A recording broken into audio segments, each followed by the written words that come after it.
সকালের শুরুটা যদি খুব ভালোভাবে স্টার্ট করতে পারো তাহলে দেখবে পুরো দিনটাই খুব ঝরঝরে এবং ফ্রেশভাবে কাটে। আজকের জলখাবারে আমি বানাবো বিটরুট টিক্কি। তো সেই জন্য প্রথমে আলুটাকে সেদ্ধ করে নিলাম আর বিটরুটটাকে ভালো করে ঘষে নিয়েছি, সাথে মটরশুঁটিটাকেও সেদ্ধ করে দিয়েছিলাম। এরপর আলুর খোসাটাকে ছাড়িয়ে মটরশুঁটি, বিটরুট, পেঁয়াজ কুচি, ধনেপাতা কুচি, সাথে কর্নফ্লাওয়ার গুঁড়ো, একটু চিলি ফ্লেক্স, লবণ আন্দাজ মতো, একটু বেসন গুঁড়ো সবগুলো নিয়ে একটু ভালোভাবে মেখে নিতে হবে। এখানে আমি জলের ইউজ কিন্তু করিনি।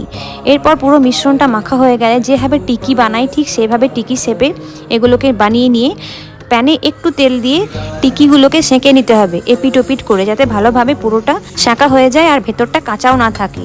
এরপর ব্যাস টিকিগুলো রেডি হয়ে গেলে প্যানে আবার পাউরুটিগুলোকে হালকা হালকা করে সেঁকে নেব। এরপর একটা পাউরুটির উপর টিকিটা দিয়ে তারপর চিজ স্প্রেড করে দেব, তারপর অন্য একটা সেঁকে রাখা পাউরুটি ঢাকা দিয়ে দেবো। ব্যাস আমাদের তৈরি হয়ে গেল আজকে সুস্বাদু জলখাবার, সাথে ছিল রোজ টি। ভিডিওটা ভালো লাগলে লাইক, শেয়ার, সাবস্ক্রাইব করে দিও। টাটা।